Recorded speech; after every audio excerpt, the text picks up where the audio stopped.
So one of the more exciting playoff matchups last season had to be the second round between the Barrie Colts and the Kingston Frontenacs. The home team won every series and went all the way to game seven, and the Frontenacs gave Barrie everything that they could. And now we had to wait until this weekend for the rematch between the Fronts and the Colts. So today we're bringing on Allan Etmanski, we were talking beforehand, you're the jack of all trades when it comes to the Frontenacs broadcast, primarily the host, but you also do the play-by-play and the color duties, is my understanding.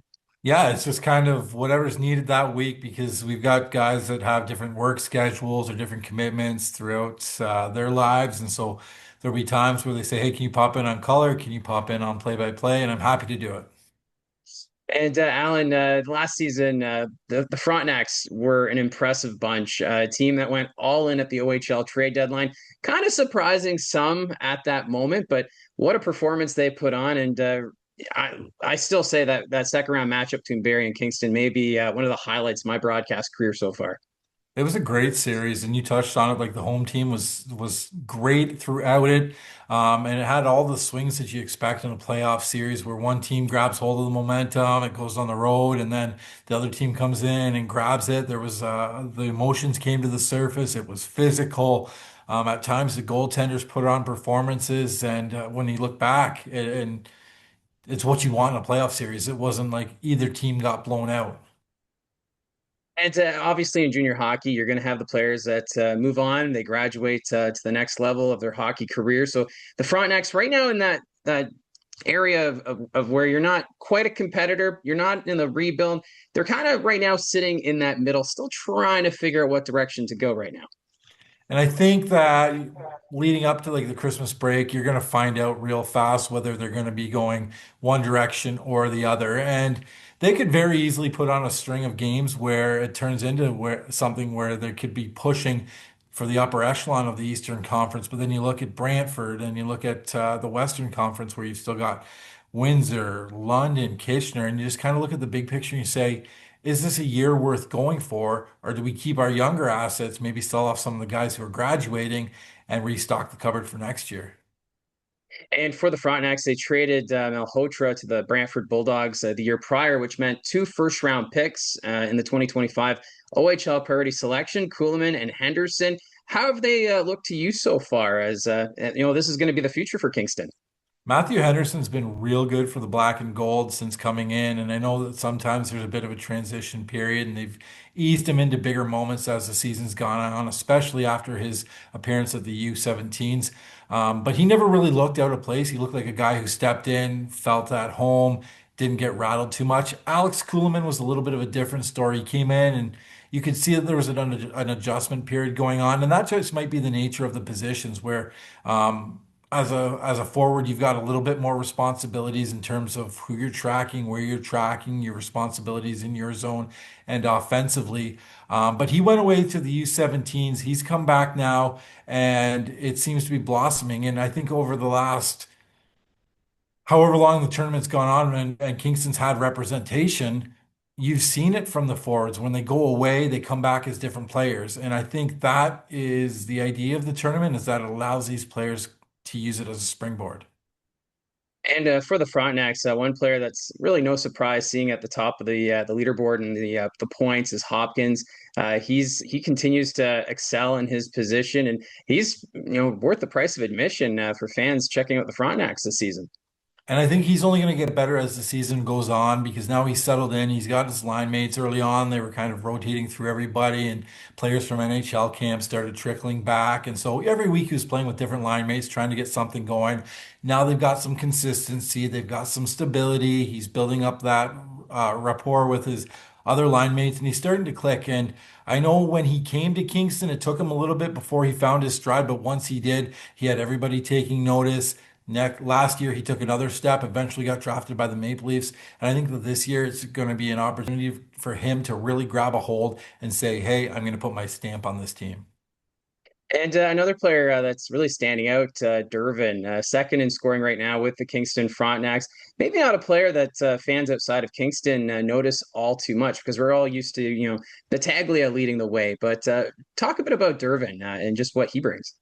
Well, I can remember last year with the way that the rules changed and now NCAA eligibility still being able to maintain, it opened up the avenue for guys like Kieran Durvin to come in and get some major junior experience. And now he's got a full-time role with the Kingston Frontenacs. And one of the things last year instantly we recognized was A, this kid's a pretty good skater, and B, he's got the IQ. And those are two things that really make you successful at the OHL level. And it's parlayed into this year as well. And you can see him going about his game and wheeling up and down the sides and the wings, and using that to his advantage. And I think that when you play him with somebody like a Jacob Battaglia or a Tyler Hopkins, the upper skill level, you really get to showcase the skills that Kieran Durvin brings. And he's kind of a unassuming player. Like you look at him, you think, okay, like there's not going to be a whole ton there. And then all of a sudden, like you're like, whoa, he's by me, or like he's made me look silly.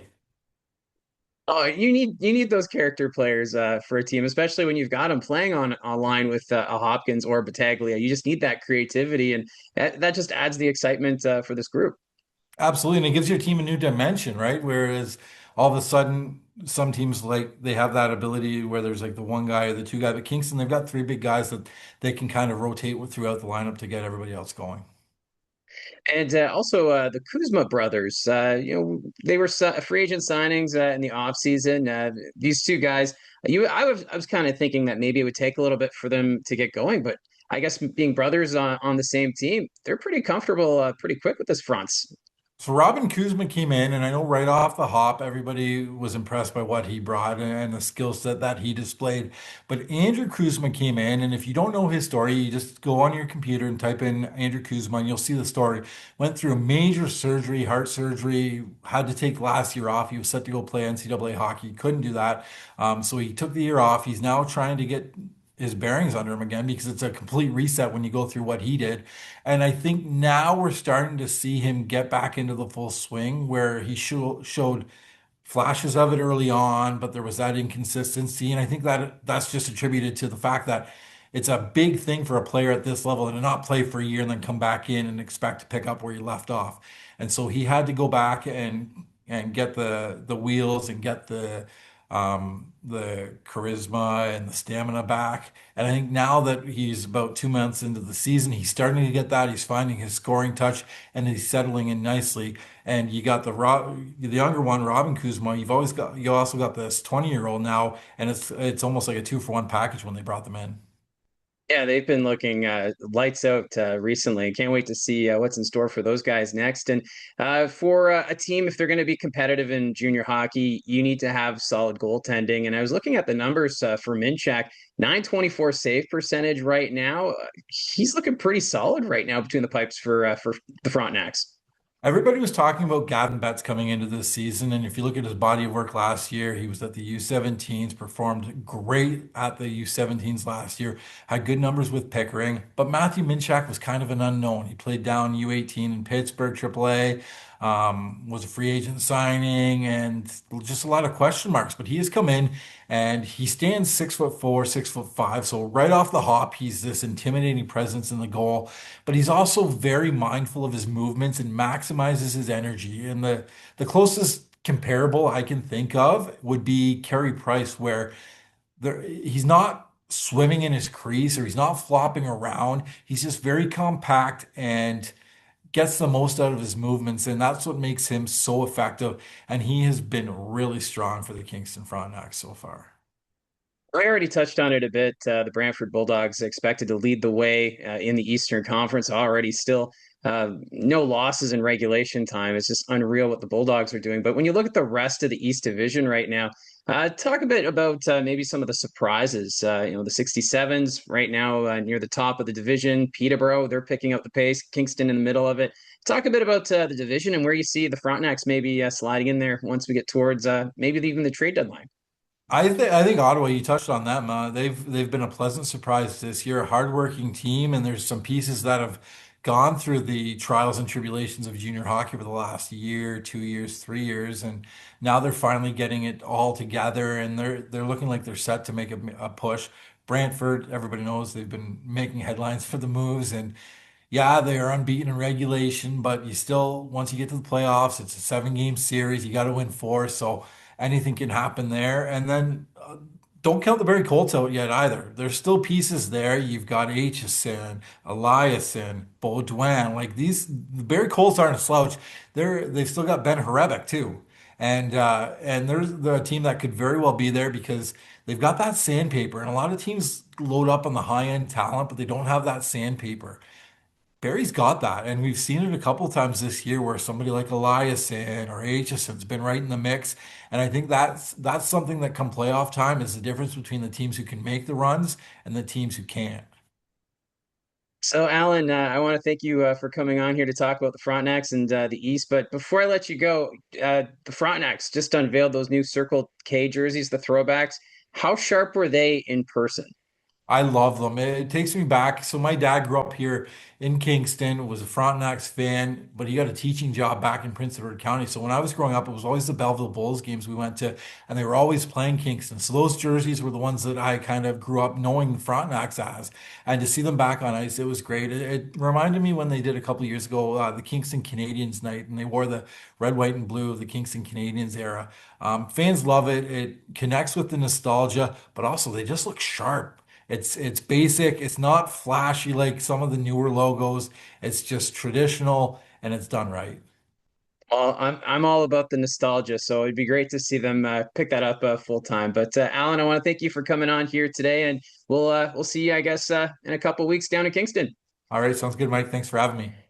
So that's Allan Etmanski. He's the Kingston Frontenacs TV host, but he also serves as the color guy and occasional play-by-play. So the jack of all trades when it comes to the Kingston Frontenacs television broadcast. And yeah, it's going to be fun seeing the Frontenacs in Barrie on Saturday. So you can catch that game on Rogers TV. Puck drop is at 7:30, and then yeah, the following week we're on the road to Kingston on the Ottawa Kingston road trip, and you can catch both of those road broadcasts on the channel from the booth with Mike. We'll have the radio broadcast live for you, and you can also join the chat whenever we have the road broadcast. So thanks again for everyone tuning in. Don't forget to hit like and subscribe.